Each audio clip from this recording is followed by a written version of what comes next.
চিংড়ি মাছ দিয়ে লারগাছই ভাজা রেসিপি।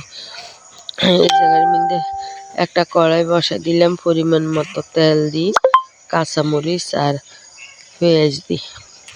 পেঁয়াজটা ভাজা হয়ে গেলে এরপরে দিয়ে আমি এই জায়গার মধ্যে পরিমাণ মতো লবণ, আর একটু লবণ দিই পেঁয়াজটা ভাজি গেলাম, ভাজা হয়ে গেলে এবারে জায়গার মধ্যে দিলাম রসুন বাটা,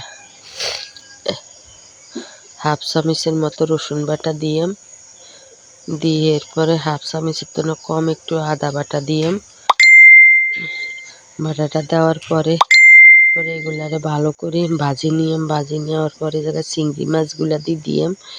চিংড়ি মাছ দেওয়া হয়ে গেলে ওগুলারে একটু হালকা ভাজি দিয়ে ওই জায়গায় হলুদের গুঁড়া,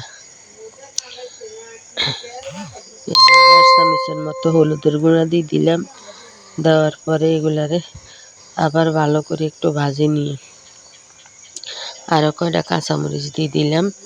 দিয়ে এগুলারে ভালো করে ভাজি নিয়ে ভাজা অন পর্যন্ত অপেক্ষা করি।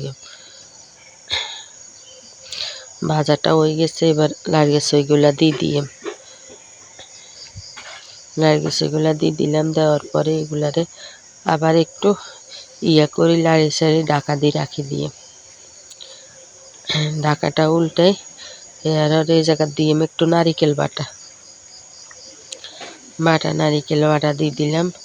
দেওয়ার পরে এগুলারে আবার একটু লাড়ি সাড়ি মিক্স করে নিলাম।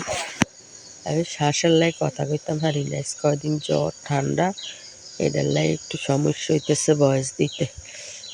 এরপরে আপনি ঢাকাটা উল্টাই এগুলারে ভালো করে মিক্স করে নিলে লাগেছে ওই ভাজাটা রেডি হয়ে যাব। যদি আপনার কাছে এই রেসিপিটা একবার অল্প কিছু উপকরণ দিই সহজভাবে এই রেসিপিটা এইভাবে করেন, খুবই ভালো লাগবে।